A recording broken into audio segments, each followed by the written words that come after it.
السلام عليكم ورحمة الله وبركاته. بسم الله الرحمن الرحيم. الحمد لله والصلاة والسلام على من لا نبي بعده محمد صلى الله عليه وسلم وعلى آله وأصحابه أجمعين. إخواني في الله وحبابي الكرام, ni shukrani zake Allah jalla jalaluhu kuzurudisha kwa kuwa amenijalia mimi na nikitarajia kakaangu na dada yangu.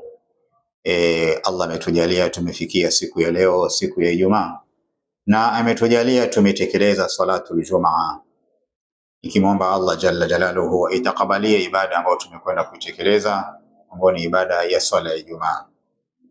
Alhamdulillah. Na kukumbusha tena kakaangu, dada yangu, kurudisha shukrani kwa Allah jalla jalaluhu kwa neema ya uhai, kwa neema ya afya, neema ya uzima, ikiwa bado tuko katika mgongo wa ardhi, tunatembea, bado tunazungumza, tunafanya shughuli zetu. Ndugu zangu, hili ni neema kubwa kurudisha kwake, kurudisha shukrani kwa Allah subhanahu wa ta'ala juu ya neema hii.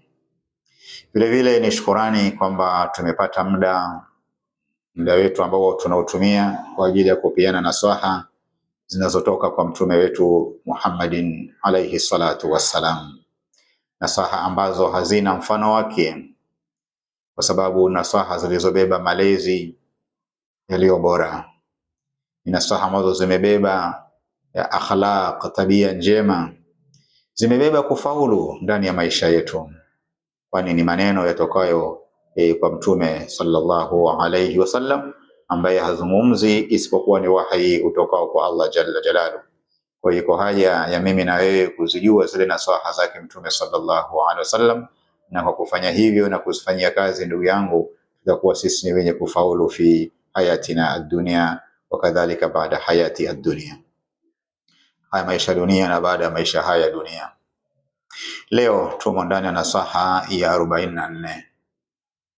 Ni maneno mafupi, na kama ilivyo mtume sallallahu alaihi wasallam, miongoni mwa ufasaha alionao, anazungumza kitu kidogo lakini ambacho kimebeba maana mapana, maana makubwa.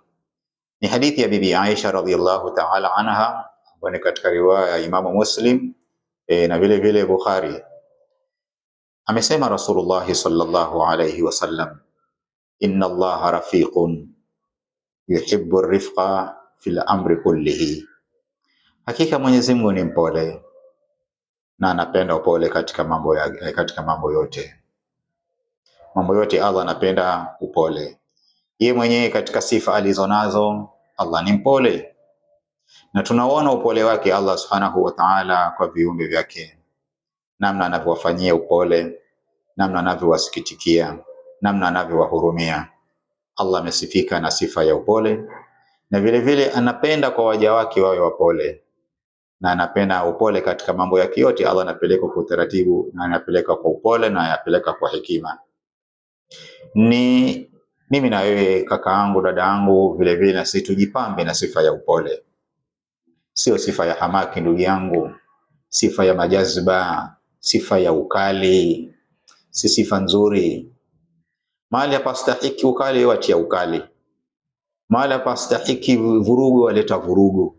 Si katika akhlaq, si katika malezi hayo. Kuna watu ndugu zangu wako hivyo, mahali ambapo pahitajia upole, yatatia nini shida pale ndani, atatia shida mpaka mwisho yuwaharibu, mwisho waharibu kabisa, kwa sababu ni mahali ambapo alikuwa atumia upole ili atengeneze ile hali, atengeneze lile jambo.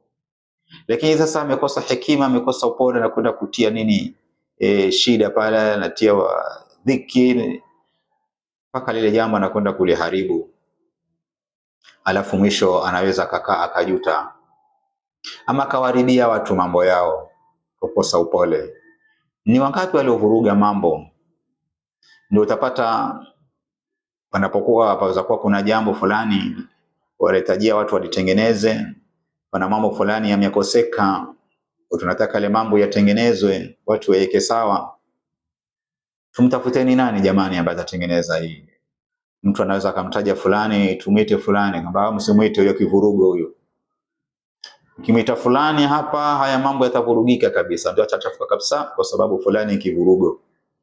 Watu hivyo wamebandikwa majina, wanaitwa vivurugo kwa sababu hawana upole. Hawana kutumia utaratibu, akafuatilia jambo kihekima mpaka ile jambo likatengenezeka. Pengine ilikuwa ni jambo ambalo ni dogo tu, ambapo likifuatwa kwa utaratibu mara moja jambo linatengenezeka, mambo yanamalizika. Lakini kwa kukosa ule upole, anakwenda kule jambo kuliharibu mpaka linakuwa ni jambo kubwa. Mpaka na msimuite fulani. Fulani mkimuita hapa tu kila kitu kitaharibika.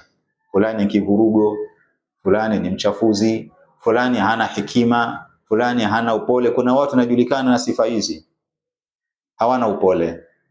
Ndio utawapata ndani ya maisha yao hawaishi vyema pia. Ndio utawapata ndani ya majumba yao kadhalika pia vurugu. Lakini nyumbani kwake tu basi vurugu. Si mtu wa upole. Azungumze na mkewe vizuri kwa upole na utaratibu. Na ni mwanamke naye kadhalika na vile vile azungumze na mumewe kwa upole na utaratibu. Wako wanawake ndio pia vivurugo. Wako wanawake pia vivurugo nao. Hawana upole kabisa. Mkimuita mamake fulani hapa patachafuka. Mamake fulani yeye si mtu mwenye busara. Si mtu mwenye na upole, atakuja kuchafua. Msimuite hapa, afadhali mumuite fulani. Na wako watu mashallah ambao wanajulikana kwa sifa ya upole. Mkimuita fulani hapa mashallah atakuja kutengeneza haya mambo. Fulani muiteni. Huyo anastahiki, anafaa, anaweza akajatengeneza hii hali, ni hali karejea sawa sawa. Lakini fulani mkimuita hapa patokalika. Haya mambo yatachafuka, yataharibika. Sasa si katika akhlaq. Uislamu umetufunza sisi akhlaq njema, na miongoni mwa akhlaq njema, ndugu yangu, kakaangu, dadangu, ni upole. Upole unapokuwepo mahali popote, ule upole utengeneza. Upole utengeneza. Na upole haukosekani mahali popote isipokuwa mahali pataharibika. Kama tunavyosema, mahali ambapo pastahiki wewe weke upole, waleta vurugu, hapo mahali patachafuka. Hilo jambo litaharibika. Watu wanaweza kupigana, watu wakakosana kwa sababu ya upole wako umekwenda kukosekana. Mtume alayhi salatu wasalam alikuwa ni mpole. Tukisoma katika historia yake, maisha yake, Mtume alayhi salatu wasalam alikuwa ni mpole. Mtume alayhi salatu wasalam wanapostahiki upole kwake, kwa upole Mtume. Ndio tukaona kwamba watu wengi wameingia ndani ya Uislamu kwa sababu ya upole wake aliokuwa nao Mtume sallallahu alayhi wasallam. Ni mimi na wewe ndugu yangu, tujipambe na sifa ya upole, wala si ujinga. Wala si ujinga kwamba ukiwa mpole wewe utakuwa mjinga. Si ujinga, ndivyo Uislamu unataka hivyo. Mahali pahitajia kwamba usitumie upole, usitumie upole. Mahali pahitajia kwamba ni utumie ile nguvu kwamba umetumia upole umekosa nini, haukuleta natija, tumia njia nyingine. Lakini ni ujipambe na sifa ya upole katika maisha yako ndugu yangu, na Mwenyezi Mungu atakufaulisha katika mambo yako, kwa sababu upole ni katika sifa, jambo Allah analolipenda katika maisha yetu sisi binadamu. Namuomba Allah jalla jalaluhu atupambe na sifa hii, na kila sifa ambayo ni njema Allah tujalie tuwe ndani ya sifa hiyo. Wabillahi tawfiq. Wassalamu alaykum wa rahmatullahi wa barakatuh.